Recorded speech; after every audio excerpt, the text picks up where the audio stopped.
Inquiétant durant sa préparation, le Real Madrid a bien lancé sa saison en s'imposant 2-0 à San Mamés contre l'Athletic Bilbao. Karim Benzema n'est plus là, mais le Real Madrid gagne quand même.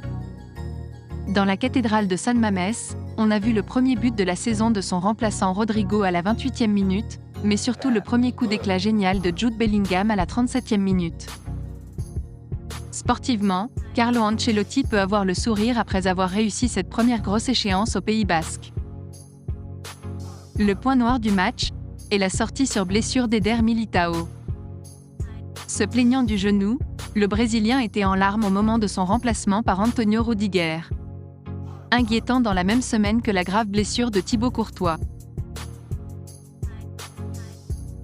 Alors que son mercato estival n'est pas encore bouclé, le FC Barcelone a communiqué ce dimanche le premier groupe convoqué par Xavi Hernandez pour son entrée en lice dans cette nouvelle saison Liga, avec un déplacement à Retafe ce soir à 19h30 GMT.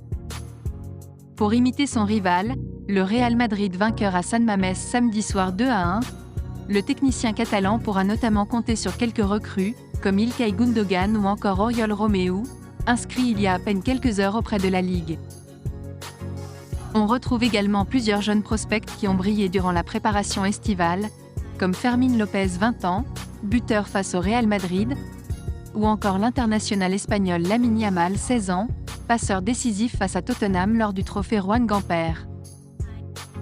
Ander Astralaga, le jeune gardien formé à la Masia, vient occuper le poste de troisième portier derrière Marc-André ter Stegen et Iñaki Peña.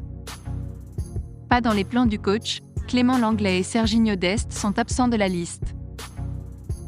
Durant toute la journée de samedi, des rumeurs ont circulé sur un vrai réchauffement des relations entre Kylian Mbappé et la direction du PSG.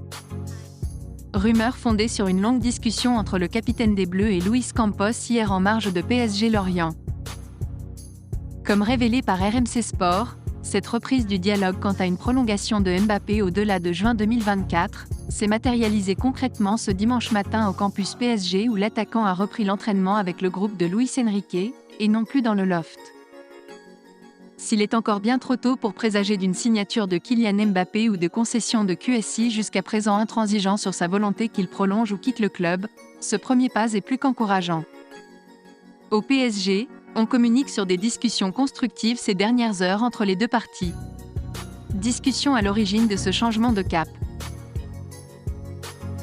Merci d'avoir suivi cette vidéo, et n'hésitez pas de vous abonner à la chaîne. Likez, commentez et partagez-la avec vos amis. Portez-vous bien, et que la paix soit sur vous.